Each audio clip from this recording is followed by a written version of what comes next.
ang mga kwento ng pag-ibig, kwento ng buhay at kwento ng pag-asa dito sa Barangay Love Stories. Love Stories.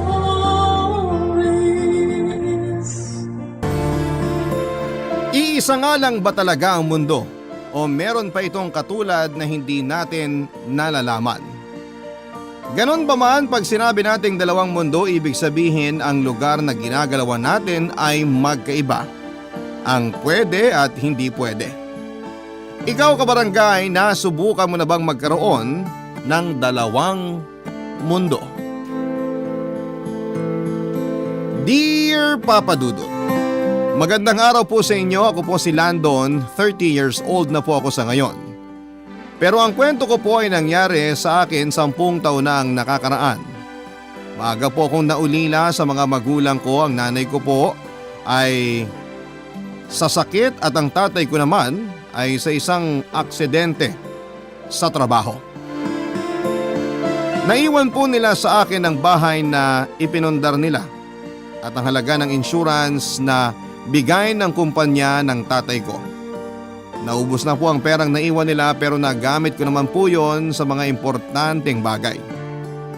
Nagamit ko para maituloy ang pag-aaral ko noong high school hanggang sa makagraduate. Wala po kong kapatid kaya ako lang po talagang nagtaguyod sa sarili ko. May girlfriend po ako, si Molly, kaedad ko po siya. Buhay pa naman po ang parehong magulang niya kaya may suporta siyang natatanggap. Pero hindi din naman po siya galing sa marangyang pamilya. Kaya sapat lang po ang kita ng tatay niya para pantustos sa pangangailangan nila. Alam din naman po ni Molly na hirap na din ang tatay niya. Kaya gusto niyang makatulong sa kanyang tatay. Noong nasabi niya sa akin na gusto niya ding magtrabaho ng part-time ay sakto din naman po. Kasi matatapos na ang kontrata ko sa pinagtatrabahuhan ko bilang kontraktual lang naman po ako dahil nga po sa part-time job lang. Kaya nag-usap kami na sabay na kaming maghanap ng trabaho. Inantay niya na lamang ang ilang araw na matapos na ang kontrata ko saka po kami naghanap ng trabaho sa mga job opening. Mabuti na lang po at madali na ngayon dahil online na ang initial application bago maisalang sa interview. Basta ang ginawa namin ay nag-apply kami pareho sa lahat ng makita namin. Kasabay po noon ay ang dasal na matanggap sana kaming dalawa sa isang kumpanya para magkasama na kami sa pagpasok at pag-uwi. Total naman po ay pareho ang schedule na binigay namin para nga po hindi makasagabal sa pag-aaral namin, Papa Dudut.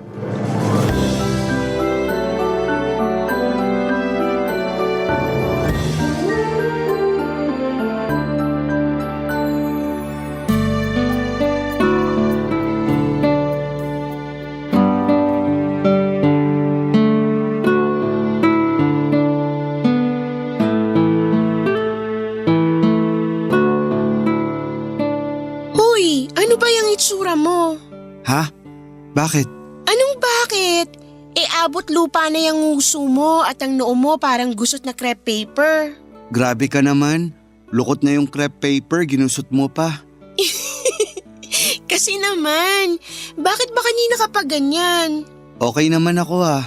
Sus, sa tagal natin magkasama ngayon lang kita nakita na ganyan. Ano bang problema? Wala. Ah, wala ba? Sige, edi wala. Ito naman, nagtatampo pa. Paano hindi ako magtatampo? Pinaglilihiman mo na ako. Wala naman ah. Ay nako. Sandali. O ano nga? Pasensya ka na ha. Medyo nadedesperado lang ako. Bakit? Patapos na ang kontrata ko. Ang huling sweldo ko sa 1 buwan na. Matapos nun, wala na. Natatakot ako na baka magkaproblema ako sa mga bayarin sa bahay. Tapos ilang buwan na lang, kailangan ko ng bayaran ng loan ko sa eskwelahan. Hoy, umayos ka nga. Hindi ka pa naman nagkaproblema mula nun ah. Oo, ngayon pa lang. Ano ka ba? Tiwala lang. May darating na para sa'yo. Pasensya ka na. Saan? Masyado ako makasarili. Ano? Kakaisip ko sa sarili ko. Nakalimutan ko na ikaw din naman may problema din. Alam mo, Kung magiging positibo tayo, positibo din ang darating. Kaya ngumiti ka nga. Hindi pa katapusan ng mundo. Pasensya ka na talaga. Oh, ngiti na. Eto na nga. Ngiti ba yan? Para kang kumain ng maasim na mangga eh. Eto. Ay, pilit masyado. Eto na. Ay, sobra naman. Nakakainis ka naman eh. Ayan, yan ang natural. Hindi naman ngiti ito eh. Tawa tong ginagawa ko. O, di mas maganda. Laging may dahilan para tumawa at ngumiti. Ikaw ang dahilan ko. Eh, bakit ka nakasimangot kanina? Kalimutan mo na yon. O siya. Ngayon, mag-usap tayo kung anong pwede natin magawa. Kailangan magpasa pa tayo ng magpasa ng resume natin. Tama! Para the more chances of winning. Pero seryoso, pagpasensya mo na ako minsan kung maarte ako ha. Hindi ka naman maarte. Normal lang naman na malungkot. Pero lagi mo din iisipin na may mga magpapasaya sa'yo ng ibang bagay. O tao. Tama! Sorry uli. Balik sa umpisa. Ikaw talaga. So, anong plano? May iba kasi na hindi nag-a-advertise sa net. Baka pwede tayong umikot bukas pagkatapos ng klase natin. Total day off ko bukas. Maganda yan. Parang date na din natin. Date na walang pera. Kailangan ba pag date pera ang magpasaya? Ang importante, nandun yung magde-date. Tama. Saan tayo iikot? Minsan kasi pag nagtanong ka, bigla nilang may isip na kailangan pala nila. Magbabakasakali tayo? Wala namang masama kung magtatanong lang. Tama! Isipin na lang natin na mamasyal tayo. Kaya ipahinga mo yung paa mo ngayon dahil mahabang pasyalan ang gagawin natin bukas. Minsan talaga kailangan bumalik sa pagiging old school, no? Oo, ang convenient ng technology. Pero minsan kailangan nating mapagod dahil baka may mas magandang resulta. Yan nga, think positive. Naalala ko tuloy nung una ako naganap ng trabaho. Nag-a-apply din ako ng mano-mano. Oo, mahirap din kasi yung hintay ng hintay. Baka ang ending nga. Kaya natin to. Oo naman. Dumating na nga po ang araw na kinakatakutan ko. Natapos ang kontrata ko at wala pang trabaho na dumarating. Ang nagdatingan ay ang mga kailangang bayaran pati na nga po ang loan ko sa eskwelahan.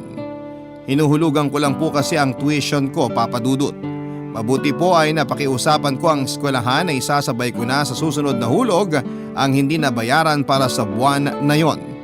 Pumayag naman po sila dahil siguro po ay unang beses pa lamang na nangyari sa akin ang mahuli sa pagbabayad, Papa Dudut. Sila Molly, kahit alam kong hindi din naman gaanong kasapat ang kinikita ng tatay niya, ay inaabutan ako ng kahit na magkano para pang gastos sa pamasahe at pambili din ng kailangan sa eskwela. Dahil yung huling sweldo ko ay para lang sa pambayad ng kuryente at tubig.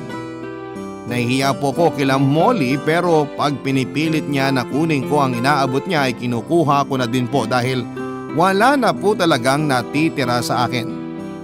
Hindi lang po yun, sa kanila na din po ako pinapakain ni Molly sa tuwing tanghalian at hapunan. Sobrang hindi ko na po talaga alam kung ano ang gagawin ko, Papa Dudut, pero napakabait po talaga ng Diyos.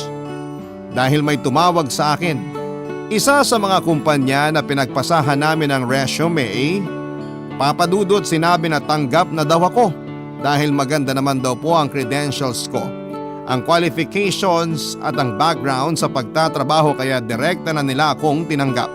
Kailangan ko lang daw pumunta sa opisina nila kinabukasan para sa briefing. Nakahinga po ako ng maluwag matapos ang balitang yon. Pero hindi po nagtagal yon dahil bigla kong naisip si Molly. Magkasabay kaming nag-apply, paano ko po siya iiwan? Kailangan ko po ang trabaho pero ayokong sumama ang loob ni Molly. Hindi ko alam kung paano sasabihin sa kanya pero kailangan ko nang sabihin.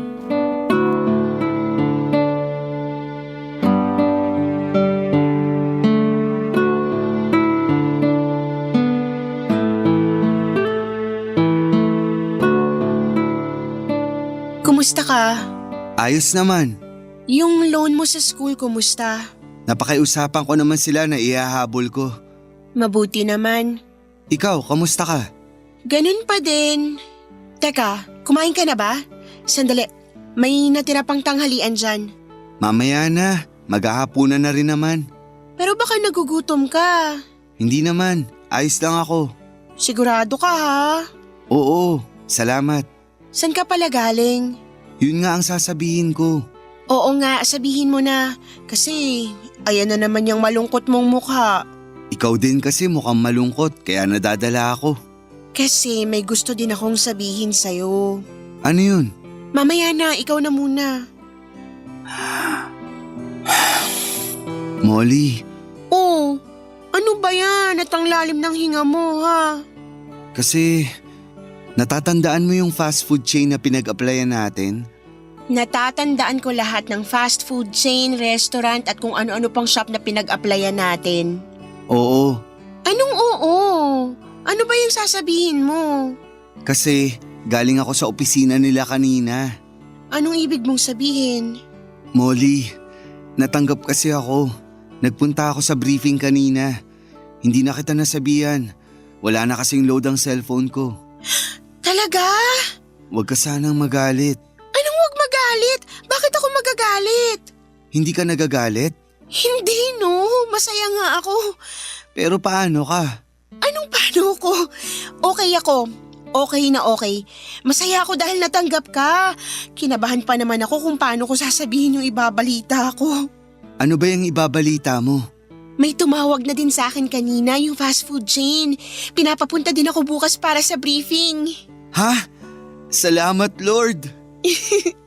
Nakakatawa naman tayo. Hirap na hirap sabihin yung balita, yun pala pareho naman tayong tanggap. Ay, para ako nabunutan ng tinik sa dibdib. Ako kaya, kasi alam ko na mas kailangan mong trabaho tapos ako pa yung natanggap. Siyempre ang hirap nun no. Oo, alam ko ang pakiramdam.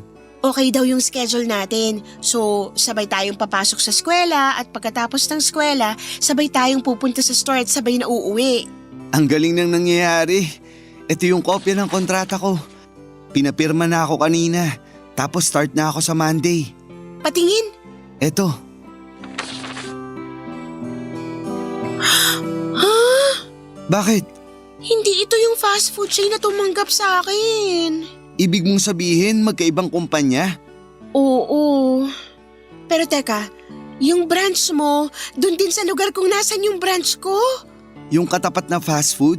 Oo, yun nga. Sa kabilang banda, okay pa rin naman pala.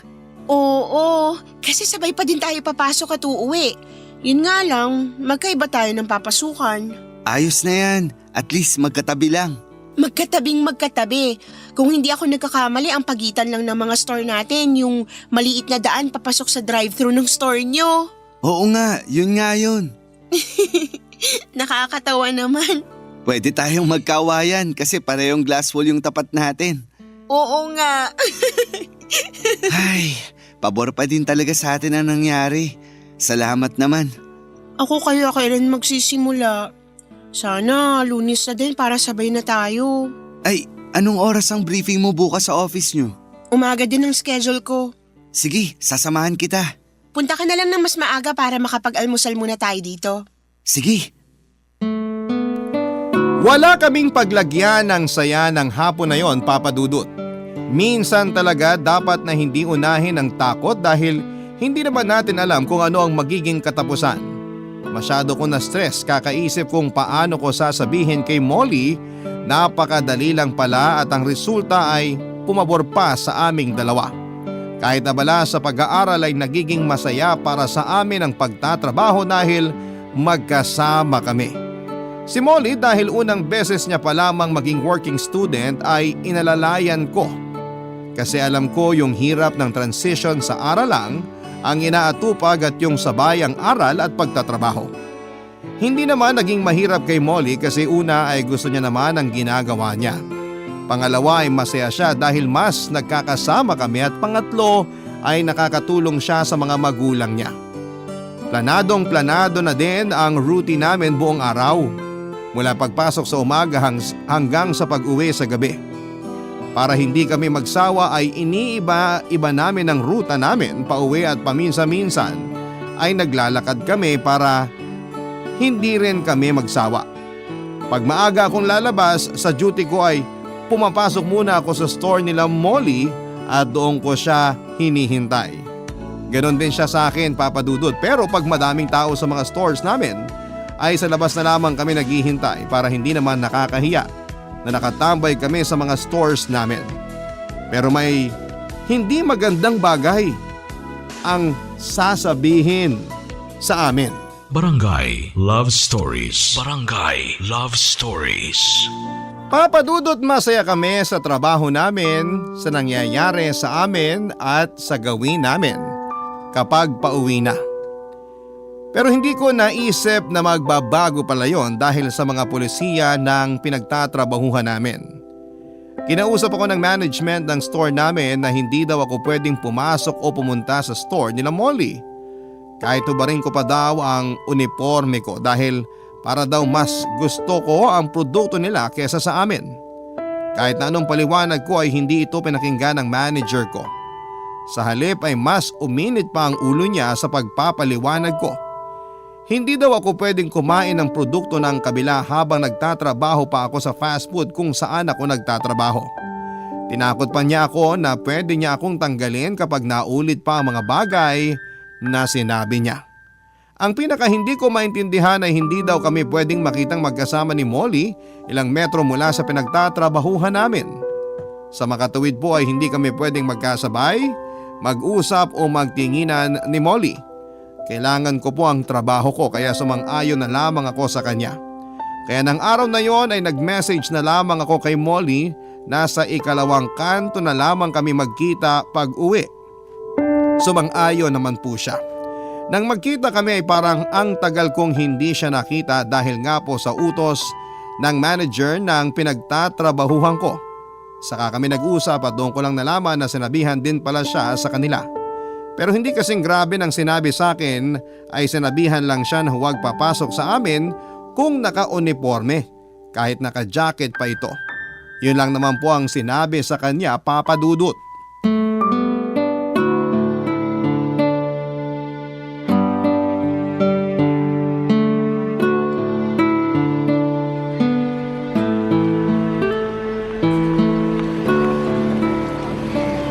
Mas maluwag naman ang store nyo kaysa sa amin.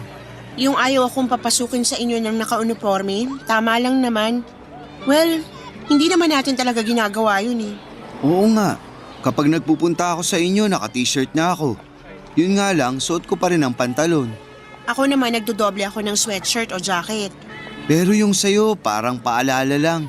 Yung sa akin pagbabanta eh. Pagbabanta? Oo, sabi ng manager namin kapag may nilabag pa raw ako sa mga sinabi niya, tatanggalin niya ako. Naku, sundin mo na lang siya. Pero sobra naman ata yung utos niya. Wala tayong magagawa, kaya sundin mo na lang siya kaysa madamay ang trabaho mo. Ganun na nga siguro. Mag-ingat na lang tayo. Siguro ganun na nga lang, doon na lang tayo sa kanto na yun magkita pag uwian. Doon din tayo maghiwalay kapag papasok na. Pero sandali, kasi ako lang naman ang binawalan ng manager namin na bawal pumasok sa inyo, di ba? Hindi ka naman binawalan ng manager mo na bawal pumasok sa amin. Ang sabi lang, basta hindi ka naka-uniforme. Oo. O, edi pwede kang pumasok sa amin at maghintay. Teka lang, paano sinabi ng manager mo na bawal mo akong tingnan o kausapin? Edi wag tayong magtinginan o mag-usap. Gagawa na lang ako ng senyas pag lalabas na ako. Pwede ka nang mauna at susunod ako. Nakakatakot yan. Baka mapahamak pang trabaho mo. Yun naman ay kung sakaling mauuna kang lumabas. Ayoko kasi maghihintay ka dyan sa kanto mag-isa. Huwag mo akong alalahanin, kaya kong sarili ko. May kainan naman dyan. Doon na muna ako tatambay. Pero… Naku Landon, huwag na tayong magpilit. Baka ikaw naman ang magipit. Hayaan mo na, konting sakripisyo lang naman. Sige, sabi mo eh.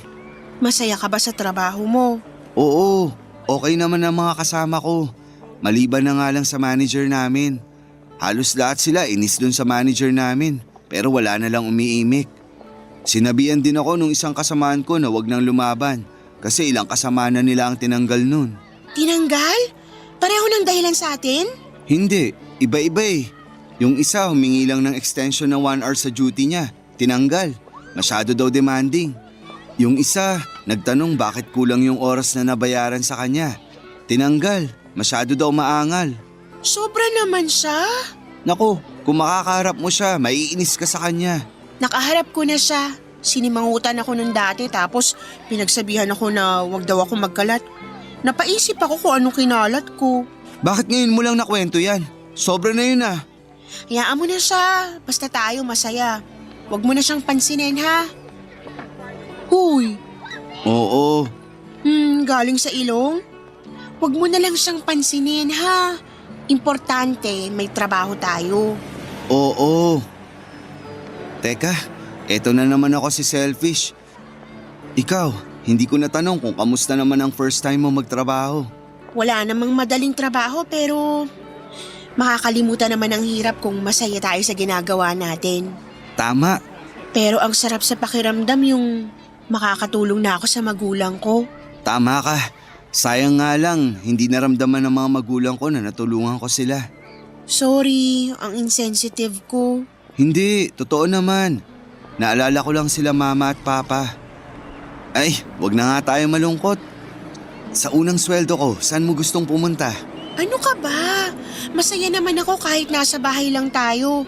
Ang importante ngayon, may aayos mo lahat ng kailangan mong ayusin. Tsaka na tayo magplano. E di ganun na lang. Doon na lang tayo mag-celebrate sa bahay nyo para kasama natin kakain sina nanay at tatay. Makabawi man lang sa mga pakain nila sa akin ng tanghalian at hapunan. Huy, walang naniningil ha. Masaya sila nanay at tatay sa ginagawa nila. Alam ko, kaya nga mahal ko sila eh. At mahal ka rin nila. Nakakatawa no? Walang problema sa mga magulang mo ang relasyon natin. Pero yung manager namin, pinapakailaman tayo. Hayaan mo na nga lang siya. Para tuloy tayo sila Romeo at Juliet. Huy, ayoko. Bakit? Basta ayoko, hindi magandang ending nila.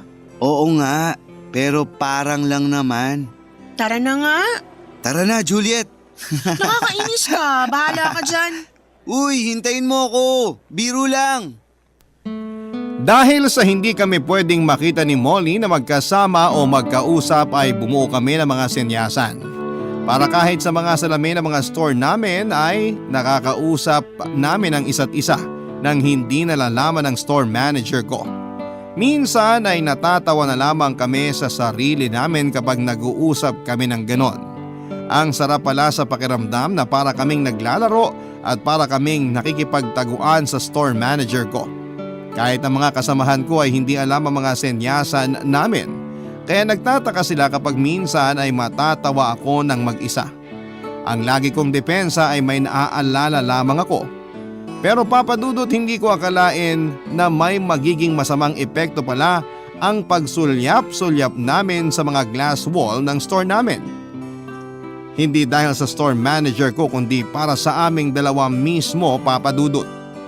Hindi po sa pagyayabang pero may itsura po ako. Dahil po doon ay maraming mga babae naman ang madalas makipag-usap o minsan ay masyadong pisikal kung magparamdam ng pagkagusto sa akin. Doon na po nagsimula ang unti-unting pagsiselos ni Molly dahil nakikita niya nga po ang lahat ng nangyayari sa store namin. Dahil nga po sa glass wall na tagusan sa mga store namin, papadudot, hindi naman po silosa dati si Molly. Siguro po ay may psychological effect ang pagbabawal sa amin na magsabay, magtinginan o mag-usap. Kaya ko po nasabi yon ay dahil ako man po ay tinamaan ng pagsiselos kapag nakikita ko na palaging kausap ni Molly ang isa sa mga katrabaho niya. Isang araw na lang ay hindi ako hinintay ni Molly. Pagkalabas niya ay diretso uwi na kagad siya at sa tuwing pupuntahan ko siya sa bahay nila ay natutulog na daw ito. Sa pagpasok sa eskwelahan ay nauuna din siya at hindi ako hinihintay. Sa eskwelahan naman ay lagi siyang nagbabasa at ayaw magpaistorbo. Malalaman ko na lamang na umalis na at pumasok na sa store nila. Isang linggo na ganon kami. Hindi din siya sumasagot sa mga messages ko sa kanya, papadudot. Sabay din po kami ng day off dahil nga po sa schedule na pinasa namin noong nag-apply kami. Kaya umaga pa lamang ay pumunta na ako sa bahay nila Papa Dudut.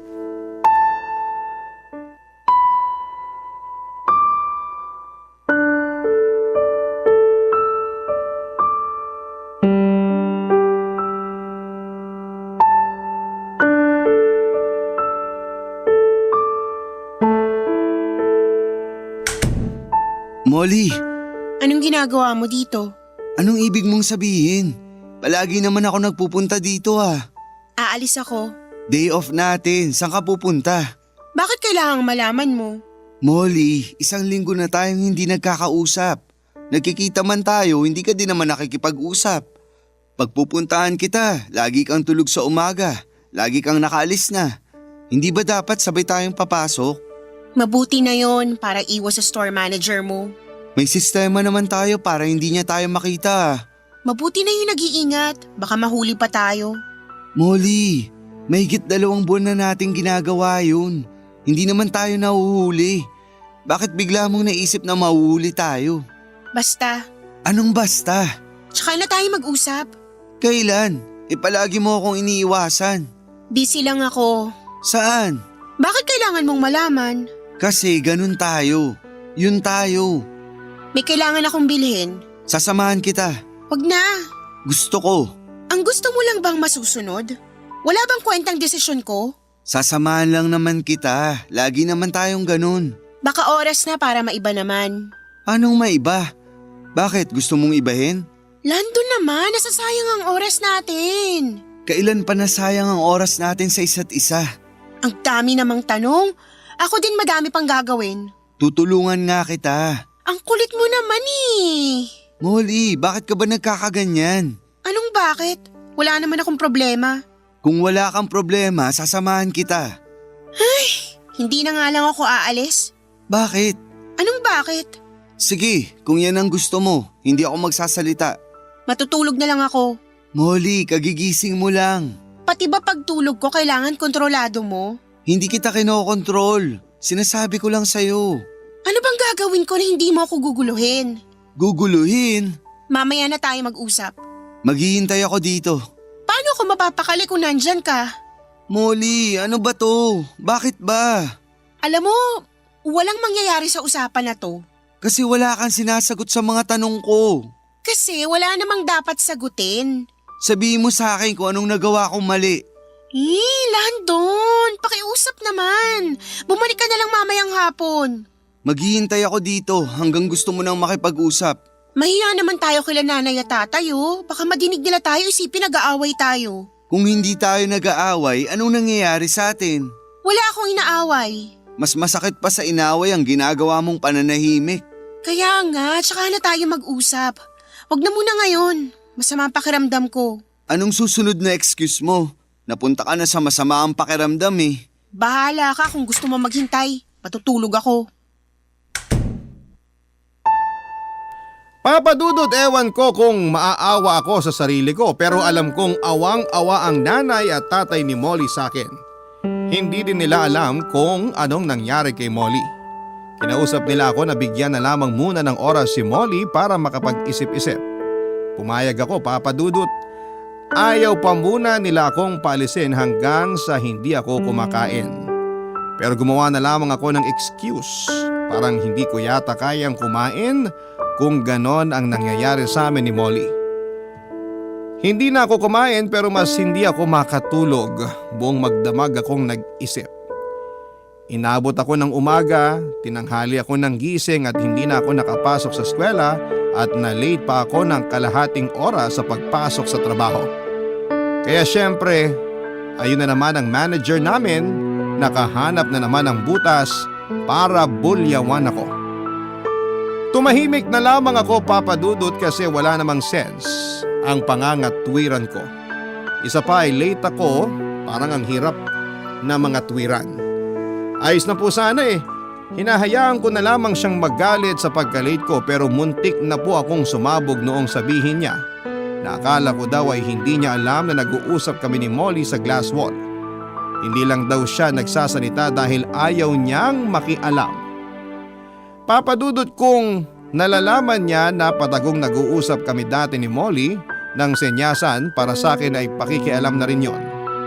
Nagtatrabaho naman po ako ng maayos. Ayokong may magawang mali dahil ayokong makaapekto yon sa trabaho ko. Pero malapit na po akong magalit noong mga panahong yon. Bago niya ako pinaalis ay binigyan niya ako ng final warning. Final warning na agad na isang mali ko pa ay matatanggal na ako sa trabaho. Barangay Love Stories. Barangay Love Stories. Papa Dudut, ayokong isama sa problema ko ang pakialamerong store manager ko dahil hindi naman siya importante. Ang tanging problema ko lang ngayon ay ang nangyayari sa amin ni Molly. Minsang nasa kitchen ako naka-assign ay dumating na naman yung babaeng customer na laging pumupunta doon para lamang magpa-picture at mayakap ako ng mayakap. Papa Dudut, nasa kitchen ako pero pinapalabas ako ng store manager ko para daw i-entertain ko ang babaeng yon. Gusto bar na pala ang fast food chain na yon, Papa Dudut. Hindi ako pumayag at sinabing sa kitchen ako naka-assign at isa pa ay hindi ko trabaho ang mag-entertain ng customer. Ang trabaho ko ay mag-assist ng customer pero hindi nakasama doon yung gusto ng store manager ko. Sana pala ay pinalabas niya ang mga mascot para mag-entertain ng customers. Kitang-kita ko sa mukha ng store manager ko ang galit. Opo, Papa Dudut. Hindi po inis ang nakita ko sa mukha niya kundi galit. At alam kong maghahanap na naman yun ng butas para mapagalitan ako o kaya yung binabalak niyang pagtanggal sa akin. Dumating ang oras ng break time ko at binalikan na naman na ako ng store manager at inulit na puntahan ko daw yung babaeng customer. Sabi ko ay break time ko at saka ako lumabas, Papa Dudut.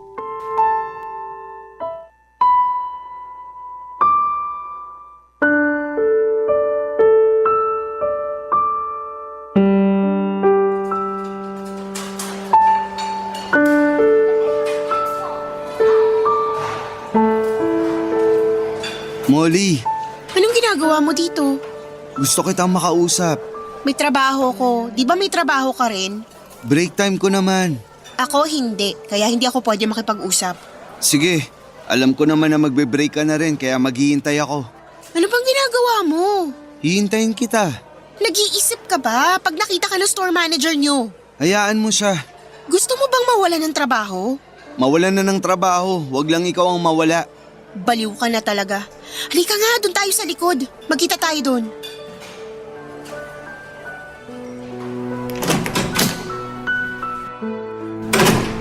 Bakit ba sa oras ng trabaho mo gustong makipag-usap, ha? Bakit hindi? Iniiwasan mo ako. Pagpupuntahan kita sa hapon, pinapasabi mo tulog ka na. Pagsusunduin kita sa umaga, laging nakaalis ka na. Ano bang problema? Tinatanong mo talaga sa akin? Oo, kasi gusto kong marinig sa'yo. Hindi yung pinapatay mo ko sa katahimikan mo. Masaya ka ba? Sa nangyayari ngayon? Hindi. Ako din. Hindi ako masaya sa mga harap-harapan mong pakikipaglandian sa mga babae. Molly, ano ka ba naman? Alam mo naman na hindi ko gagawin yun. Hindi. Kung ayaw mong makita ko, edi ipasimento mo kaya yung salamin nyo. Wala akong ginagawa.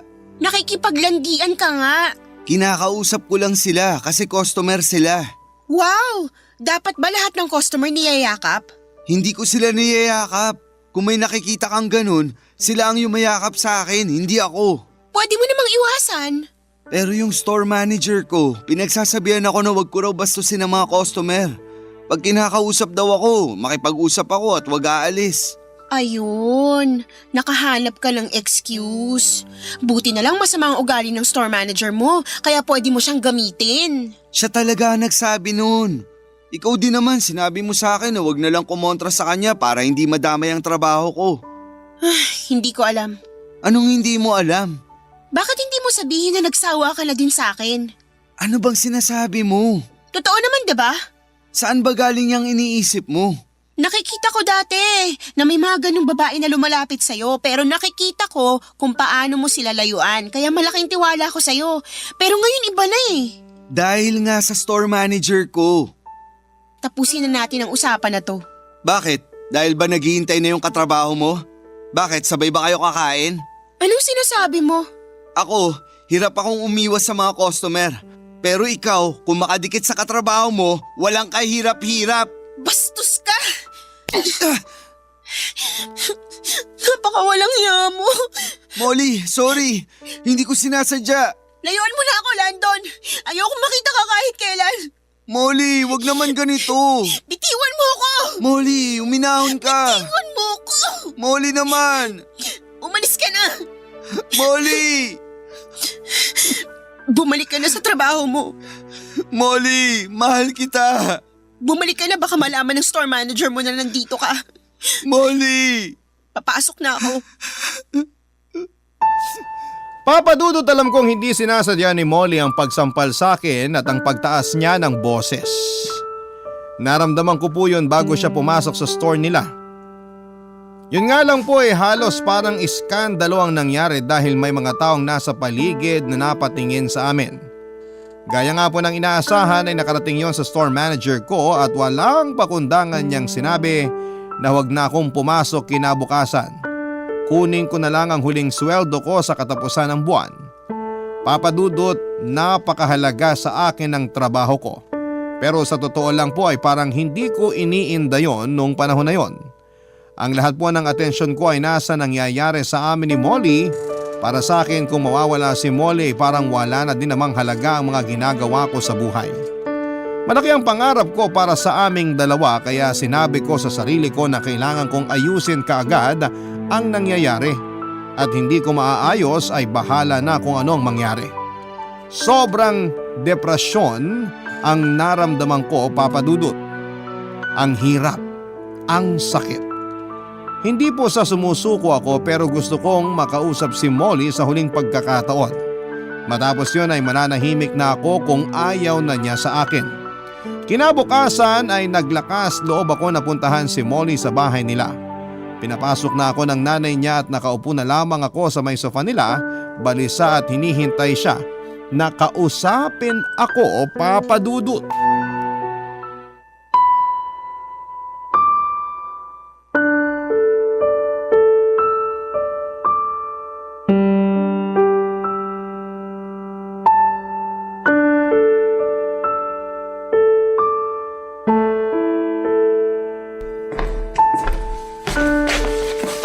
Molly, Maupo ka. kamusta ka? Mabuti naman ako. Ikaw? Hindi totoo yan. Ha? Hindi totoong mabuti ka. Anong totoo, Landon? Totoo? Kumusta ka? Yung totoo, hindi mabuti. Ako rin, hindi mabuti. Molly, sana diretsuhin mo na ako. Bakit ka ba nagagalit sa akin? Bakit bigla-biglang nag-iba ang tingin mo sa akin? Dahil dun sa babaeng madalas na kayakap mo. Hindi ko siya niyayakap. Maniwala ka. Kaya ako lang kinakausap yon dahil inuutos ng store manager ko. Totoo yan. Oo, naniniwala na ako. Nakausap kong isa sa mga kasama mo. Kinuwento niya sa akin kung paano kamanduhan ng store manager niyo. Patawarin mo ko Sana kinausap muna kita bago ko naniwala sa nakikita ko. Alam mong mahal na mahal kita. At hindi nagbago, nagbabago at lalong hindi magbabago yun. Patawarin mo ko. Wala kang kasalanan. Biktima lang tayo ng mga sitwasyon. Mahal kita, Landon. Molly, napakasarap madinig ng sinabi mo. Yan lang ang mahalaga sa akin. Paano ka na ngayon? Ha? Naikwento din sa akin ng kasama mo na tinanggal ka sa trabaho dahil tinanggihan mong utos ng store manager niyo na i-entertain yung babaeng yun. Oo. Di bale, maghanap tayo ng ibang trabaho. Marami pang mas magandang trabaho para sa'yo. Sa totoo lang, ngayon ko palang nararamdaman yan na wala na pala akong trabaho. Kasi ang mas importante sa akin nun, ang maayos ang nangyayari sa atin. Patawarin mo ko. Dinala kita sa ganong sitwasyon. Nagsisisi na ako sa mga nagawa ko. Huwag mo nang sisihin ang sarili mo. Sabi mo nga na marami pang naghihintay na mas magandang trabaho para sa akin. Tama. Ikaw, kamusta ang trabaho mo? Landon. Bakit? Ano nangyari? Tinanggal din ako sa trabaho. Ha? Bakit? Nung araw na napagtaasan kita ng boses, nadinig nung store manager ko sa loob. Nag-iiskandalo daw ako dun pa sa loob ng teritoryo ng trabaho ko at nakauniforme pa. Sorry, Molly. Oh, wala ka namang kasalanan eh. Ako'y nagtaas ng boses. Isa pa, hindi ko naman dapat ginawa yun. Kaya ako din, mas importante sa akin yung tayo kaysa pagkawala ng trabaho ko. Pero paano ka na? Kaya pa naman. Magsusubok pa din ako na maghanap ng trabaho. Sabay tayo. Sasamahan kita. Sige, sana lang wag na maging gaya ng dati. Mas marunong na tayo kaya kaya na natin ang ganong klaseng sitwasyon. Basta sana wag nating kakalimutan na mahal natin ang isa't isa. Tama ka. Kamusta sila nanay at tatay? Hindi ba kinakapos? Magaling namang mag-budget si nanay kaya kumakasya naman ang sweldo ni tatay. Nahihiya na ako sa kanila. Bakit naman? Marami na silang nagawa sa akin. Sana makaganti na ako sa kanila. Ayang ka na naman eh. Walang naniningil sa'yo. Alam ko naman yun. Basta gusto ko talagang bumawi. Kaso nga nangyari na naman to. Alin, yung pag-aaway natin o yung pagkawala mo ng trabaho? Unang beses pa lang naman natin nag-away. Knock on wood. Bakit?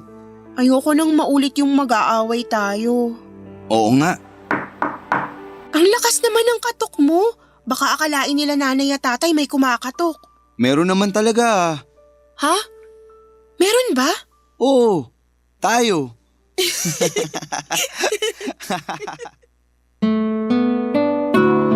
Papa Dudut, naghanap uli kami ng trabaho ng sabay sa online at sa physical application. Pero gaya nung una, syempre ang hirap na naman. Nag-inquire din kami kung may mga job fair na nagaganap pero wala. Hindi kami susuko kahit limitado lang ang oras namin sa pag-iikot dahil nga po may klase po kami, ay wala kaming sinasayang na oras. Habang nangyayari yon ay may nagsumbong pala sa pinaka-management ng kumpanya ng fast food chain na dati kong pinagtrabahuhan tungkol sa ginawa sa akin ng store manager sa branch namin.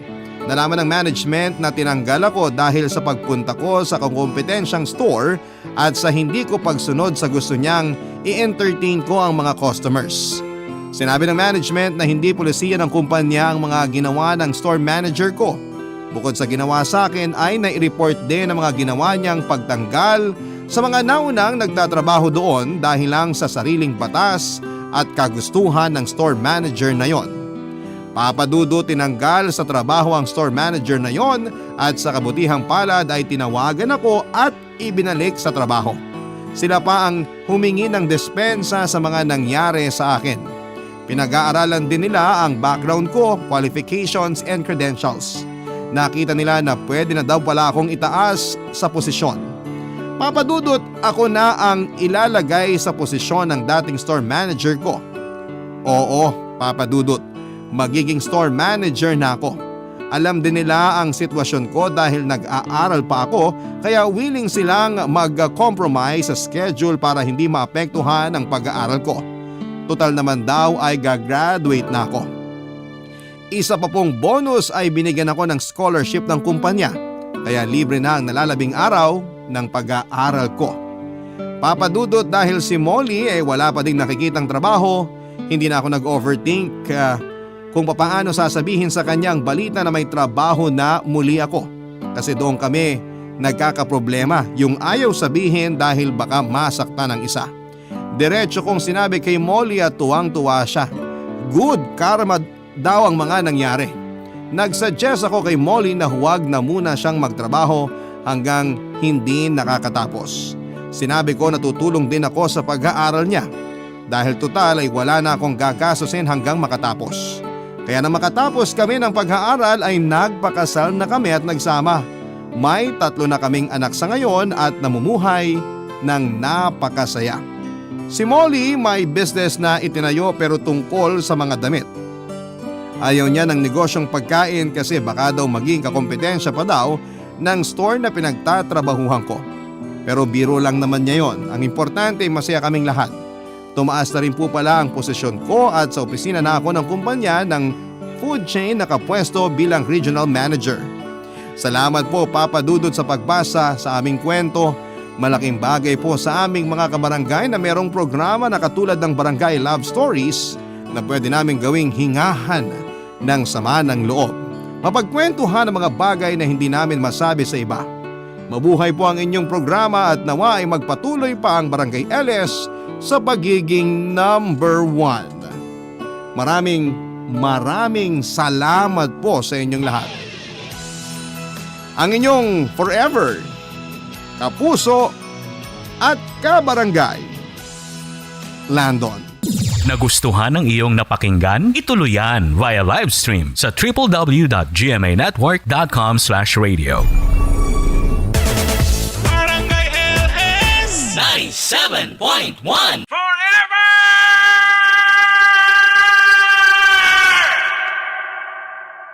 Barangay Love Stories. Love Stories. Alaala sa buhay natin na kahit na ilang taon na ang lumipas ay parang kahapon lang nangyari. Lalo na kung malalim ang sugat na iniwanan nito sa atin na parang hindi na maghihilom pa. Ikaw kapuso, magagawa mo bang kalimutan ang taong nagbigay ng direksyon para magpatuloy kang mabuhay sa mundong ito? Dear Papa Dudut, isang magandang tanghali sa inyo at sa mga kapuso natin na nakikinig ngayon. Tawagin niyo na lamang po ako sa pangalang Richard, 26 years old at isang masugid ninyong taga-subaybay dito sa Iloilo. Marami akong natutunan sa iniere po ninyong kwento kaya naman naisipan ko na sumulat na rin at ibahagi ang kwento ng buhay ko. Papa Dudut, bata pa lamang ako nang mamatay ang papa ko. Si mama na ang nag-alaga at nagpaaral sa akin at solong anak lang din kasi ako. At nang makatapos nga ako ng kolehiyo ay hindi naman kaagad ako nahirapan na makahanap ng trabaho. Naging regular ako sa isang kumpanya ng supplier ng mga furnitures dito lang din sa amin. At akala ko noon ay magiging madali at magaan na ang buhay namin ni mama. Pero hindi pala. Dahil nalaman namin na malala na pala ang sakit niya sa bato at kailangan niyang i-dialysis ng isang beses sa isang linggo. Ganon pa man ay hindi ako nawawala ng pag-asa na gagaling si mama.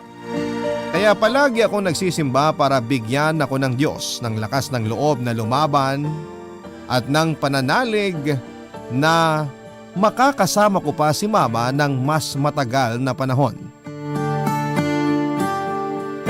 Papa Dudut, umikot lang sa trabaho, simbahan, ospital at bahay ang oras ko. Sobrang bihira akong makapagbakasyon o kaya ay lumabas kasama ng mga kaibigan o katrabaho ko. Kaya nang isang beses na pumunta ako sa birthday party ng inaanak ko sa isang katrabaho ko na si Alvin ay nagulat sila nang makita ako. Alam kasi nila na kapag araw ng Sabado ay nasa bahay lamang ako at kasama ko si mama. Pero hindi ko pinagsisihan ang pag-alis ko ng bahay ng araw na yon dahil doon ko nakilala si Abigail. Ninang din siya ng inaanak ko. Papa Dudut, kung itsura lang naman ang pagbabasehan ay sa totoo lang ay nakuha ni Abigail ang lahat ng pisikal na katangian na gusto ko sa isang babae. Kahawig niya kasi ang isa sa mga pinakamagandang kapuso star na si Kailin Alcantara na sobrang crush na crush ko. Kaya lang medyo nakaka-turn off ang ugali niya. May mga adult games din kasi sa party at kami lang ang magka-partner ni Abigail at dahil palagi kaming talo, ako ang palagi niyang sinisisi. Nakakatawa mang aminin, Papa Dudut, pero nagkapikunan talaga kaming dalawa ng araw na yon. Doon ko na-realize na hindi ko pala siya makakasundo. Ayoko kasi ng babaeng maingay at hindi nagpapatalo pagdating sa diskusyon. Mabuti na lang talaga at ang inaanak lang namin ang magiging dahilan ng pagkikita namin. Dahil naisip ko na sa susunod na magkasama kami ulit sa isang oras at lugar, baka maging aso't pusa na naman ang bangayan naming dalawa. hanggang sa muli nga nag-cruise ang landas namin ni Abigail pagkalipas ng 2 buwan.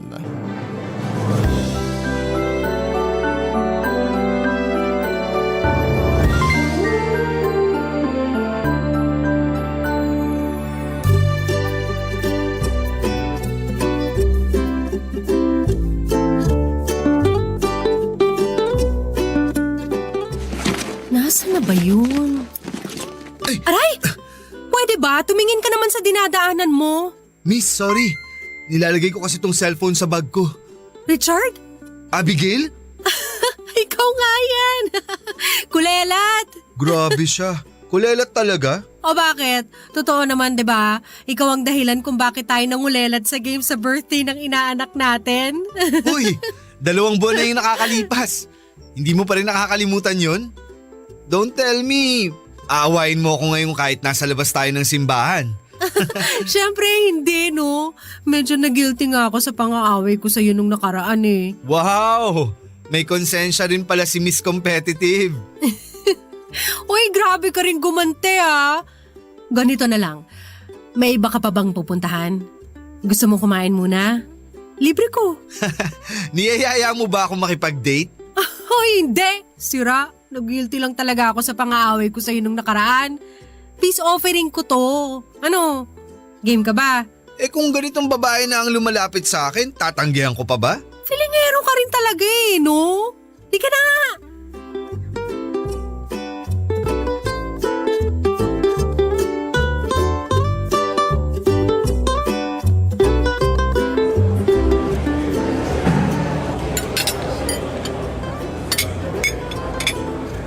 Uy, thank you ulit sa libre ha. Ngayon ko lang nalaman na may masarap palang kainan na malapit dito sa simbahan. Hindi kasi kami madalas na gumagala dito pagkatapos namin magsimba. Kami? Ibig sabihin, palagi kang may kasama kapag nagsisimba? Oo, yung mama ko. Pero dati yun nung wala pa siyang schedule ng dialysis tuwing linggo. Kaya lang, nagbago kasi yung schedule niya sa ospital at nilipat ng linggo. Kaya pagkatapos ng treatment niya, iuwi ko na siya sa bahay para makapagpahinga na siya. Tapos, ako na lang mag-isa ang nagsisimba. Ah, ganun ba? Anong sakit niya? If you don't mind lang naman. Meron siyang sakit sa bato. 3 years na siyang nagdadialysis. Siya bang dahilan kung bakit parang ang seryoso mo nagdarasal kanina? Ikaw ha? Tinititigan mo pala ako. Alam mo, filingero ka rin talaga, no? Nasa bandang unahan ka kasi nakaupo kaya napansin ka agad kita. Kung hindi mo nga lang ako binunggo kanina, hindi kita kakausapin eh. Sabihin mo, may crush ka lang sa akin. Saka correction, ikaw ang bumunggo sa akin. Grabe, ang kapal talaga ng mukha mo. Ay, pero tama ka. Tungkol kay mama nga yung dasal ko kanina. Na sana, gumaling na siya. Ayoko na kasing nakikita siyang nahihirapan. At sa totoo lang, ayokong dumating yung araw na mawala siya sa akin. Sobrang close niyo siguro sa isa't isa, no? Sinabi mo pa. Mamas boy kasi ako eh. Teka, ikaw, palagi ka ba nagsisimba doon? Kasi parang ngayon lang kita nakasabay. Oo, pero tuwing Miyerkules lang talaga. Nagkataon kasi na yung kaopisina ko nakipag-swap ng rest day sa akin. Kaya nagdesisyon na ako na ngayon na lang magsimba. Ano naman ang madalas na pinagdarasal mo? Simple lang. Isang mahaba at masayang buhay. Kasi yun naman talaga ang gusto nating lahat, di ba?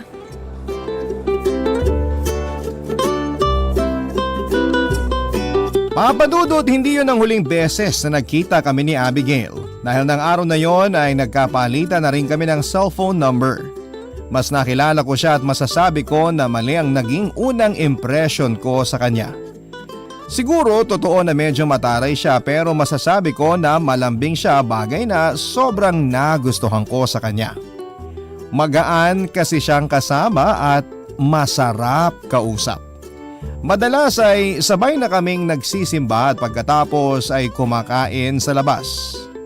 Naikwento ko na nga sa kanya halos ang buong buhay ko at hindi nga nagtagal ay niligawan ko na siya at nagkaroon na kami ng relasyon. Papadudod, alam na alam ni Abigail kung gaano ko kamahal si Mama. Ang totoo niyan, siyang naging karamay ko nang sabihin sa akin ng doktor na hindi na raw tatagal ng 1 taon ang buhay ni mama. Sobrang nalungkot ako pero hindi ako naniwala sa sinabi ng doktor. Malakas si mama at alam kong malakas din siya sa Diyos. Mas lalong lumakas ang pananalig ko nang malampasan ni mama ang 3 buwan na taning ng mga doktor sa kanya. Kasama ko pa siya ng mahigit 1 taon. Kaya nga halos 3 beses ako kung magsimba para lamang makapagpasalamat. Paulit-ulit ako nagpapasalamat sa Diyos para sa mas mahabang buhay ni mama at hinihiling na sana tuluyan na siyang gumaling. Pero siguro nga hindi lahat ng ipinagdarasal natin sa kanya ay pwede niyang ibigay. Pagkatapos ng 1 taon at 4 na buwan, lahat po ng masayang bagay sa buhay ay napalitan ng lungkot dahil iniwan na rin ako ni mama.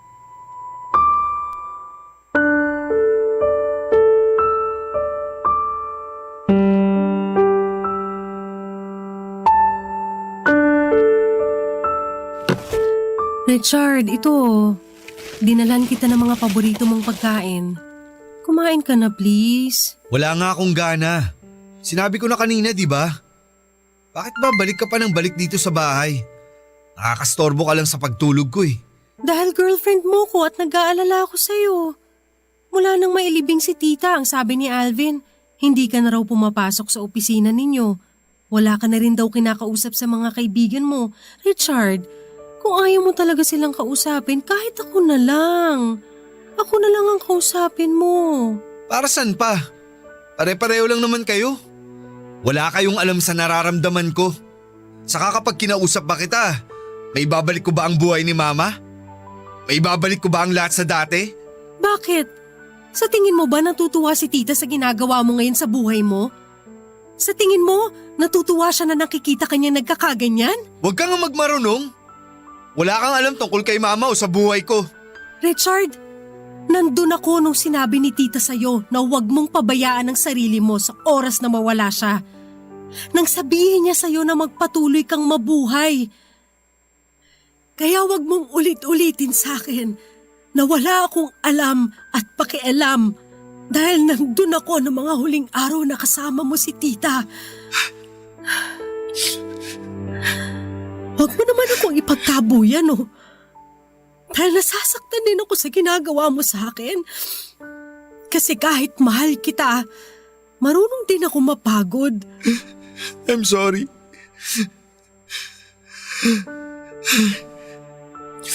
Hindi ko lang kasi talaga alam kung paano paharapin ang lahat. Kung paano magsisimula ulit. Kailangan kayanin mo.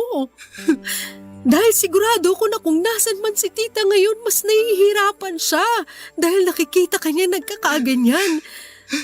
Pero sana hindi niya na lang ako iniwan. Dahil hindi ko alam kung kailan ko pa matatanggap na wala na yung taong palagi kong kasama. Yung nag-iisang tao na dahilan ko para magsumikap ako sa buhay. Hanggang ngayon, hindi ko pa rin matanggap na wala na siya. Nandito pa rin naman ako. Hindi kita iiwan. Kaya nga lagi kitang pinupuntahan eh. Tinatawagan kahit paulit-ulit mo akong pinagtatabuyan. Kasi ayoko maramdaman mo na nag-iisa ka. Kasi mahal kita at gusto kong malaman mo na may isa pa ring tao na mahal ka at gusto ka makasama habang buhay. Mahal din kita, Abigail. Mahal na mahal. Salamat kasi hindi ka sumuko kahit halos ipagtabuyan ko na ang lahat ng taong nagmamalasakit sa akin. Ikaw lang naman ang matigas eh. Kung hindi lang kita mahal, matagal na rin akong sumuko. Abigail, pwede bang mangako ka sa akin? Kahit kailan, hindi mo ako iiwanan. Ayoko kasi sa lahat yung iniiwanan ako. At kapag nawala ka pa sa akin, hindi ko na alam kung paano pa ulit magkakaroon ng direksyon ng buhay ko. Promise, hinding-hindi ka na ulit mag-iisa. Hinding-hindi kita iiwan, Richard. Papadudot ng dahil po kay Abigail ay unti-unti na muling naayos ang buhay ko. Plano ko na talagang mag-resign sa trabaho kahit wala naman akong ibang kukuhanan ng pera na panggastos para sa sarili ko. Pero na-convince niya ako na huwag nang ituloy ang pagre-resign ko. Mas mahihirapan daw ako na ayusin ang lahat kapag nawalan ako ng trabaho. Madalas niya rin akong puntahan sa bahay, pinagluluto niya ako at tinutulungan na ayusin ang lahat ng gamit na napabayaan ko na. At tinatawagan niya rin ang mga common friends namin na katrabaho ko para ma-check kung ayos lang ba ako. Minsan din ay lumalabas kami para lang mawala ang lungkot na nararamdaman ko. At sa gitna ng pagluluksa ko sa pagkawala ni Mama ay si Abigail ang kasama ko. Oo, umiiyak pa rin ako sa gabi kapag nami-miss ko si Mama. Umiiyak ako habang nakayakap sa akin si Abigail. Pinapaalala niya sa akin ang mga huling bili ni Mama na dapat ay kayanin ko ang lahat kahit wala na ang mama ko. Palagi niyang pinaparamdam sa akin na hindi ako nag-iisa, Papa Dudut. Na may kasama pa rin ako sa buhay. Pina-realize niya sa akin kung bakit dapat pa rin ako magpatuloy na mabuhay. Papa Dudut, si Abigail ang nag-iisang tao na naging dahilan para kahit papaano ay magpatuloy akong lumaban at harapin ang bukas. Barangay Love Stories. Barangay Love Stories. Papadudod, sa loob ng 2 taon na relasyon namin ni Abigail mula nang mawala si Mama ay naging magaan sa akin ang lahat. Mas nakilala ko siya bilang isang malambing, maalalahanin at understanding na girlfriend. Sa aming dalawa ay palaging siyang nag-a-adjust sa ugali ko. Sa totoo lang kasi medyo moody ako kaya kapag mainit ang ulo ko nang dahil sa trabaho ay alam na niya kung paano ako lalambingin. Nasanay ako na si Abigail ang palaging gumagawa ng paraan para maging smooth ang relasyon naming dalawa. Hanggang sa bigla ko na lang naramdaman ang pagbabago ng girlfriend ko, Papa Dudut. Kung nung una ay palagi kaming magkasama at magkatawagan, nabawasan ang mga oras na yon mula nang ma-promote siya sa trabaho. Naintindihan ko naman yon lalo na kapag hindi na siya nakakapunta sa mga date naming dalawa dahil nadagdagan ang trabaho niya sa opisina.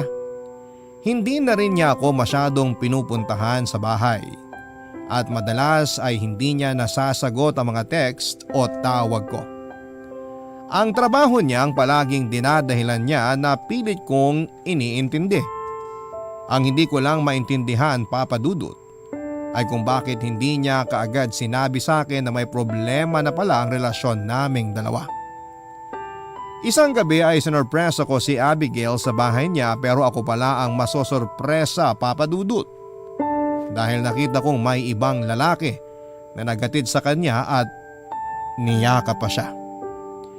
Hindi ko na napigilan ang sarili ko, Papa Dudut. Sinugod ko na sila at kaagad na hinila ang lalaking nakayakap kay Abigail at malakas na sinuntok.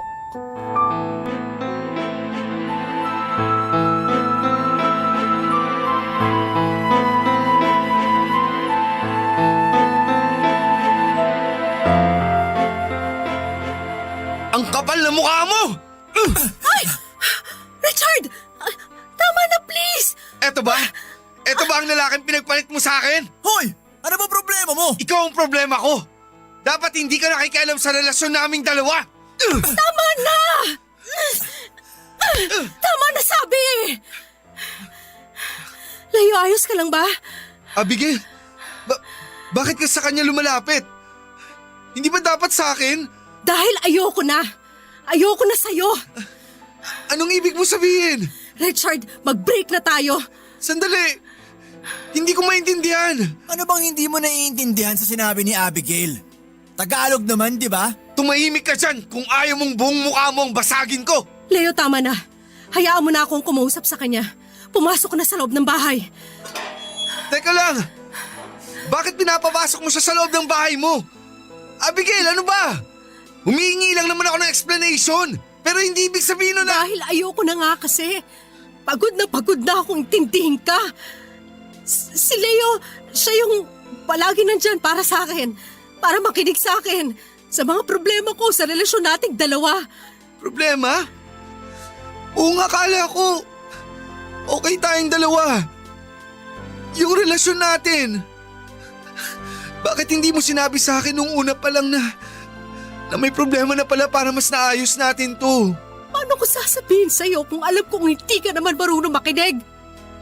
Dahil puro na lang ikaw ang nagsasalita. Puro na lang ikaw ang nasusunod. Kaya naganap ka na lang ng iba? Sa halip na ayusin natin yung relasyon nating dalawa, pinagpalit mo na lang ako sa ibang lalaki? Richard, I'm sorry pero maniwala ka sa akin.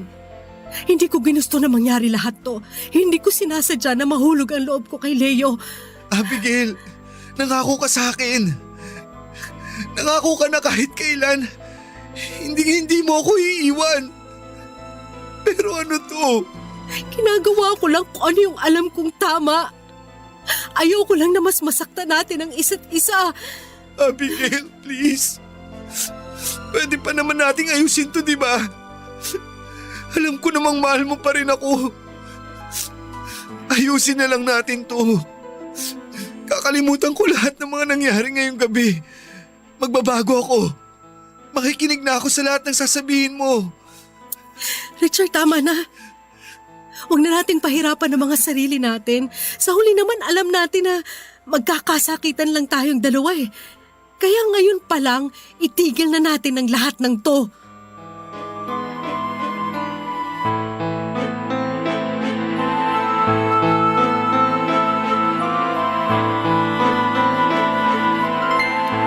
Papadudot bukod sa araw na nailibing si Mama, ang gabi ng paghihiwalay namin ni Abigail ang isa sa naging pinakamasakit na pangyayari sa buhay ko. Hindi kasi ako makapaniwala na yung babaeng nagbigay ng dahilan para muli akong lumaban at mabuhay ay ipagpapalit na ako sa ibang lalaki.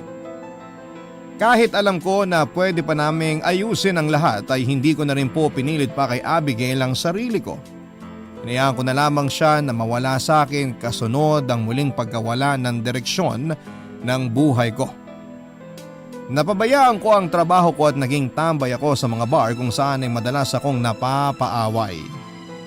Si Alvin, na common friend namin ni Abigail, ang isa sa mga kaibigan at kaopisina ko ang madalas na nakikipag-areglo sa mga nakakaaway ko. Pero kahit naman sinong tao ay marunong mapagod sa katigasan ng ulo ng kaibigan nila. Lalo lang nagulo ang buhay ko na mag-resign si Alvin sa opisina namin.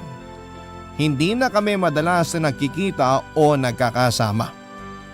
Kaya nang minsang naglasing ako sa bar at walang kahit na sinong kaibigan na kasama, napaaway na naman ako at sobra akong nabugbog.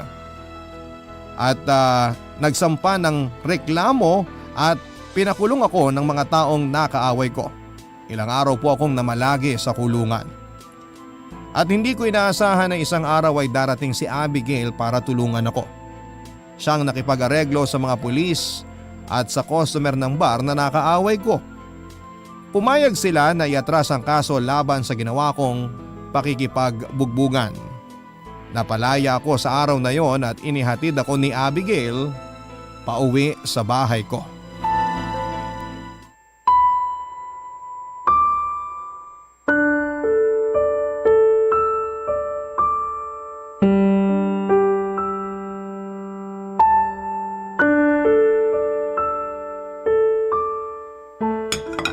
Wala akong ganang kumain. Iuwi mo na lang yung mga dala mong pagkain. Dahil may mga chichirya pa naman ako na nakastock dito sa bahay. Yung pinangbayad mo nga pala sa piyansa ko, ide-deposit ko na lang sa account mo this week. Ay, umuwi ka na, Abigail. Hindi naman ako naniningil eh. Tsaka mamaya na akong uuwi. Kumain ka na muna. Aalis ako kapag alam kong nakakain ka na ng maayos. Pwede ba? Itigil mo na yung ginagawa mo. Saka bakit ba nandito ka pa? Alam ba ng bagong boyfriend mo na nasa bahay ka ng ex-boyfriend mo? Wala naman akong boyfriend eh. Wala akong naging ibang boyfriend maliban sa'yo. Anong sinasabi mo? Eh di ba nung nakaraan lang? Nakikipaghiwalay ka sa akin ng dahil sa kanya? Hindi talaga siya yung dahilan. Oo, sinabi ko na may relasyon kaming dalawa. Pero imposible mangyari yun.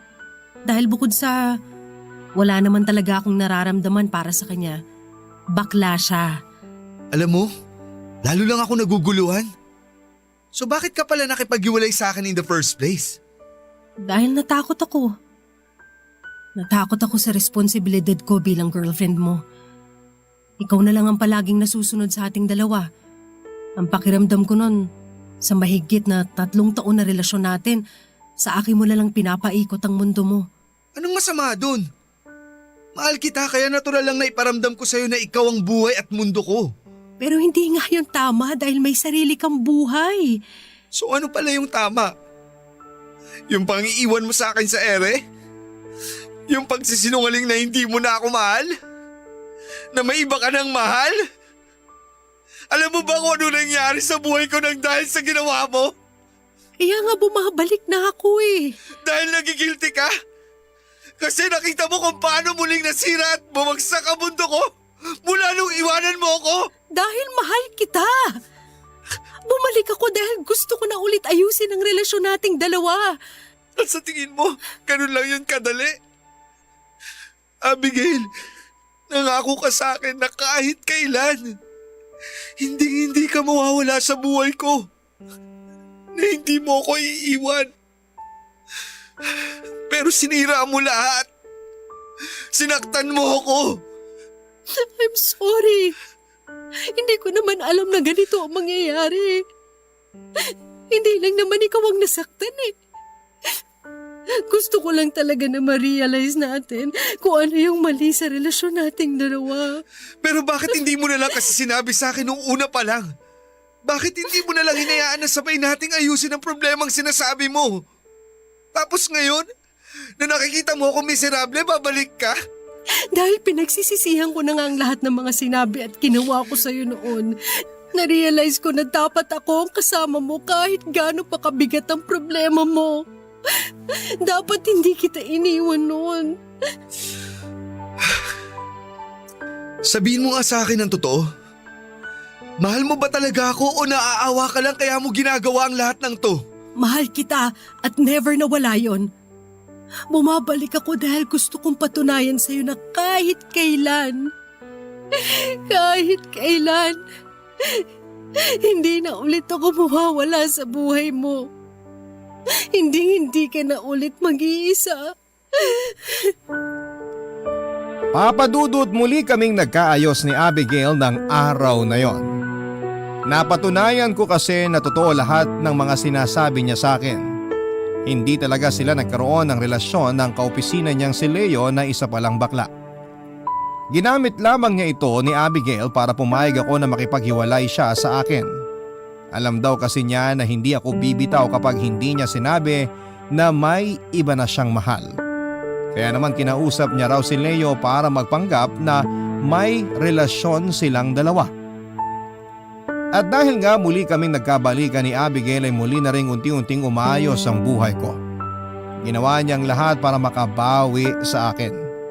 Kagaya ng dati mula nang mawala si Mama, si Abigail ang naging dahilan ng araw-araw na pagngiti ko at paggaan ng lahat sa buhay ko. Barangay Love Stories. Barangay Love Stories. Papadudod sa pagbabalikan naming dalawa ni Abigail ay muling umayos at nagkaroon ng direksyon ng buhay ko. Tinulungan niya ulit akong bumangon at magkaroon ng plano sa buhay. Bumalik na rin ako sa trabaho at inayos ang sarili ko. Mabuti na lang talaga at mahaba ang pasensya ng mga manager ko sa opisina. Binigyan kasi nila ako ng suspension noon dahil sa mga late at absences ko sa trabaho. Kung hindi lang daw talaga malaki ang tiwala nila sa akin ay matagal na nila akong tinanggal. Nangako naman ako na hindi ko na ulit sisirain pa ang tiwala nila sa akin. Papadudot ng muling maging maayos ang relasyon namin ni Abigail, pakiramdam ko ay wala na akong ibang mahihiling pa kung hindi ang makasama siya ng mas matagal. Ni hindi ko na nga ma-imagine ang buhay ko kapag nawala pa ulit siya sa akin, papadudot. Alam ko na may point ang mga naging dahilan ng pakikipaghiwalay niya sa akin. Kaya lang hindi ko talaga mapigilan ng sarili ko na gawing mundo ang babaeng pinakamamahal ko. Lalo na at siyang nag-iisang tao na nagbigay sa akin ng dahilan para muling magpakatatag at mabuhay sa masalimuot na mundo ko.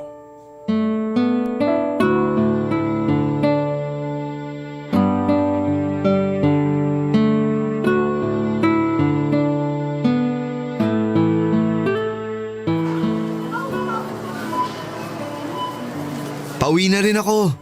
Nandito lang ako sa grocery para mamili ng snacks natin para sa movie marathon natin mamaya. O sige, wag mo na rin masyadong damihan kasi nakita ko na may nakastock ka pa na ibang snack sa bahay mo. Tsaka alam mo na, hindi naman ako mahilig sa junk food. Opo. Teka, wala ka pa rin pala sa bahay? Wala pa kasi may dadaanan pa ako sandali. Gusto mo sunduin na kita? Saglit lang naman din ako dito eh. Hindi na. Tsaka ang sabi mo, di ba, ipagluluto mo ako ng dinner mamaya. Kaya mauna ka nang umuwi. Doon din naman ako sa bahay mo matutulog mamaya eh. O sige, bibili na rin ako ng mga prutas na gusto mo. May dadagdag ka pa ba? Wala na. Okay na siguro yun. Okay sige, baba ko na tong tawag ha. Para matapos na rin ako dito sa pamimili ko. Ingat ka. I love you. I love you too. Bye!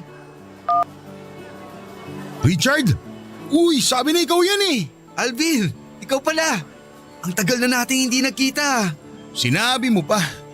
Halos kalahating taon din yata. Pinadala kasi ako ng company namin sa Singapore para hawakan ng bagong bukas na account namin dun. Talaga? Nice! Magandang opportunity yun. Sino kasama mo dito ngayon? Si Elaine ba? Hindi, ako lang mag-isa. Pauwi na rin ako. Naglambing kasi yung inaanak mo na gusto ro ng pasalubong. Kaya eto, napadaan ako dito. Teka lang, parang may nagbago sa'yo ah. Ang laki ng tinaba mo ah. Grabe, yun talaga ang napansin mo. Sorry pero sobrang payat mo kasi nung huli tayo nagkita eh. Toxic kasi ng buhay ko nun. Pero okay na ako ngayon. Halata nga eh. Bagay naman sa'yo kaysa yung dati na parang ang dili pa rin ng hangin. Oo nga pala, kamusta na yung treatment ni Abigail? Wala na akong balita sa kanya eh. Ha? Treatment? Anong treatment? Para doon sa matagal niya na sakit. Anong sinasabi mo, Alvin? Wait, don't tell me. Hindi mo pa pala alam? Akala ko kaya mo binalikan si Abigail dahil sa sakit niya. Teka lang, Alvin. Ano ba talagang tinutukoy mo? Diretsuin mo na nga lang ako. Naku, sorry Richard ah. Pero siguro hindi dapat ako yung magsabi sa'yo tungkol sa bagay na to. Pasensya na talaga ah. Huwag mo na rin sanang banggitin kay Abigail na nagkita tayo ngayon. Sige, kailangan ko na rin umalis. Una na ako. Papadudot kahit na hindi natuloy ni Alvin ang bagay na gusto niya sanang sabihin tungkol kay Abigail ay kinutuban na ako ng masama. Sa totoo lang ay gustong-gusto ko pa sanang habulin noon si Alvin para pilitin siyang sabihin sa akin ang katotohanan. Kaya lang ay nanlambot na rin ang mga tuhod ko at naiwan akong nakatulala sa pwesto ko. Gulong-gulo ang isipan ko at nararamdaman ko. Saka ko lang na-realize sa mga pagbabago sa kilos at itsura ni Abigail. Madalas siyang may lakad kapag weekend na sinasabi niyang related sa trabaho niya. Kung hindi naman ay ang mga magulang niya ang dinadahilan niya sa akin. Pumapayat din siya at lumalalim ang eye bags. At sa tuwing kukumustahin ko siya ay stress sa trabaho ang sinasabi niyang dahilan ng lahat. Ngayon ko naisip na lahat ng yon ay kasinungalingan lamang papadudot. May tinatago ang girlfriend ko sa akin na bagay na alam niyang pwedeng maging dahilan para bumagsak ulit ang mundo ko. At gustong gusto ko nang malaman kung ano yon. Kaya naman nagmamadali na akong umuwi para magkita na kami ni Abigail. Para malaman ko na mula sa kanya kung ano ba talaga ang katotohanan.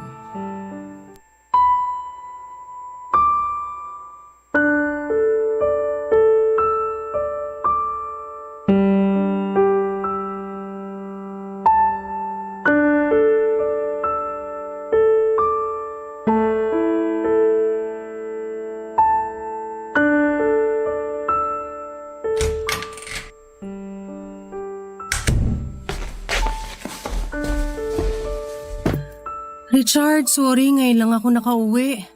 Ang traffic kasi. Okay lang. Pero saan ka ba galing? Akala ko sandali ka lang sa dadaanan mo kanina. Bakit parang ang seryoso mo? May nangyari ba sa opisina nyo?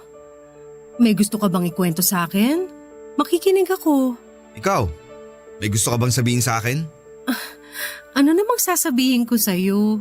Kung saan ka galing kanina. May dinaanan nga lang ako. Hindi naman importante yun. Na-traffic lang ako kaya medyo natagalan ako. Alam mo, ang weird mo ngayon. Kumain ka na ba? Tara, kain na tayo. Ano bang niluto mo para sa hapunan? Abigail, kailan ka ba magsasabi ng totoo? Kailan mo titigilan lahat ng pagsisinungaling mo sa akin? Hindi kita maintindihan. Wala naman akong tinatago sa'yo. Eh ano yung treatment na sinasabi ni Alvin? Sinabi niya sa'yo? Wala siyang kahit na anong sinabi sa akin. Nadulas lang siya kanina pero hindi niya tinuloy dahil ang sabi niya, dapat sa'yo ko malaman ng totoo. Uuwi na lang ako. Siguro bukas na lang tayo. Abigail, ano ba kasi yun? Ano ba kasi yung tinatago mo sa akin? Bakit kailangang paulit-ulit ka na lang magsinungaling? For once, please. Sabihin mo naman sa akin kung ano yung totoo. May brain cancer ako, stage 2. Okay na ba? Kailan pa? 5 years ago, may tumor na nakita sa CT scan ko. Matagal na ako nag-undergo ng treatment. Hanggang last year, na-develop na siya at naging cancer. Yung panahon na nakipag-iwalay ka sa akin? Ibig sabihin, hindi totoo yung dinailan mo na napapagod ka lang sa akin? Oo. Walang totoo sa mga sinabi kong dahilan. Richard, alam kong sobrang selfish ko. Pero ayoko lang talaga na mas masaktan ka kapag may nangyaring hindi mabuti sa akin. Ayoko maramdaman mo ulit yung naramdaman mo nung nawala ang mama mo. Kaya mas pinili kong lumayo. Pero hindi ko pala kaya. Hindi ko kaya na nakikitang nasisira ang buhay mo nang dahil sa akin. At ngayon handa na ako. Maging successful man o hindi ang treatment ko. At least kasama kita sa mga huling oras ko. Bakit hindi mo kaagad sinabi sa akin? Pakiramdam ko tuloy. Hindi talaga ako parte ng buhay mo. Parte ka na ng buhay ko, alam mo yon. Naging mahina lang talaga ako sa tuwing may isip ko na kung gaano ka masasaktan kapag nalaman mo ang tungkol sa sakit ko. Lalo na kapag nawala na ako kagaya ng mama mo. Abigail, hindi ka mawawala sa akin. Gagaling ka. Gagawin natin ang lahat para maging successful ang treatment mo. Kung kailangan na, araw-araw ako magsimba at lumuhod habang nagdarasal. Gagawin ko. Marinig lang ng Diyos yung panalangin ko na huwag sana niyang kunin ulit sa akin ang babaeng pinakamamahal ko. Sorry. Sorry talaga kung nagpaka-selfish ako. Sorry kung paulit-ulit na lang ako nagsisinungaling sa'yo. Ayoko lang talaga. Tama na. Tama na. Naiintindihan ko na ang lahat. Huwag ka na mag-sorry dahil wala ka naman talagang kasalanan. Sa ating dalawa, ikaw yung mas nag-suffer dahil puro na lang ako yung iniisip mo. This time, sabay na tayong lalaban. Lalabanan natin ang sakit mo. Malalampasan natin lahat ng to. Richard, pwede bang ikaw naman ang mangako sa akin? Na kahit ano mangyari o maging resulta ng treatment ko, wag na wag mong pababayaan ang sarili mo. Ayoko makita na sinisira mo ang buhay mo nang dahil sa pagkawala ko. Bakit parang nagpapaalam ka na? Ayoko lang na bumalik ka sa dati nung nawala ang mama mo. Gusto ko na maging mas malakas ka na. Mawala man ako sa tabi mo, huwag mong kakalimutan na palagi mo pa rin akong kasama dito sa puso mo.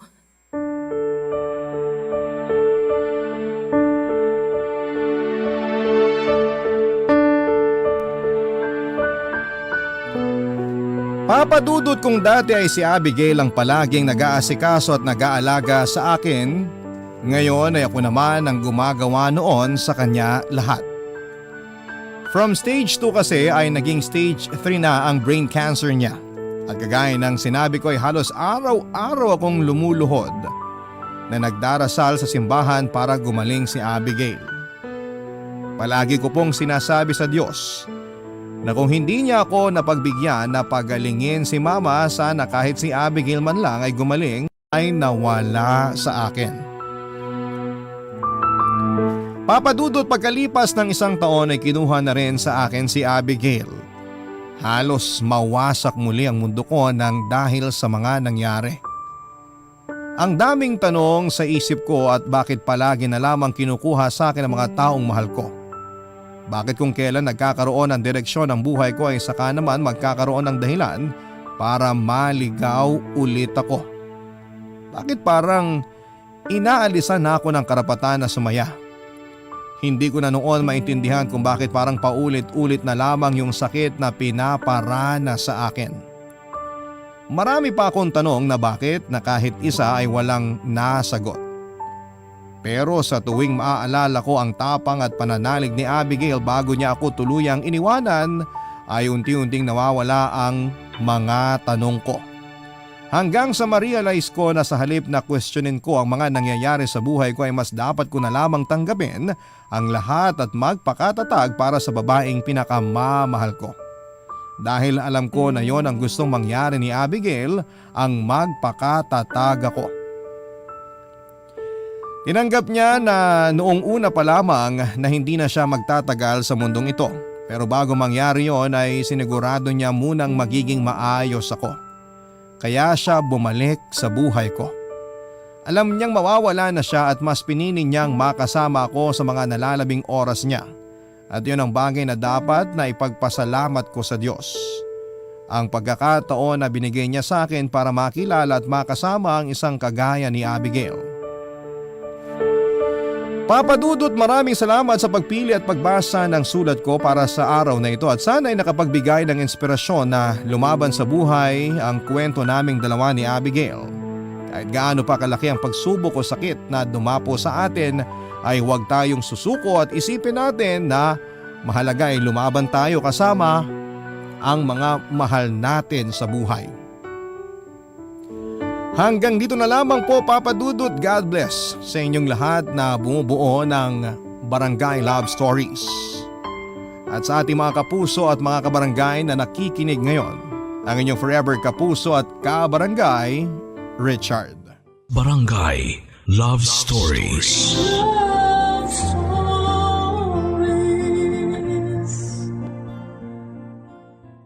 Barangay LS 97.1. 97.1. Number 1. Forever.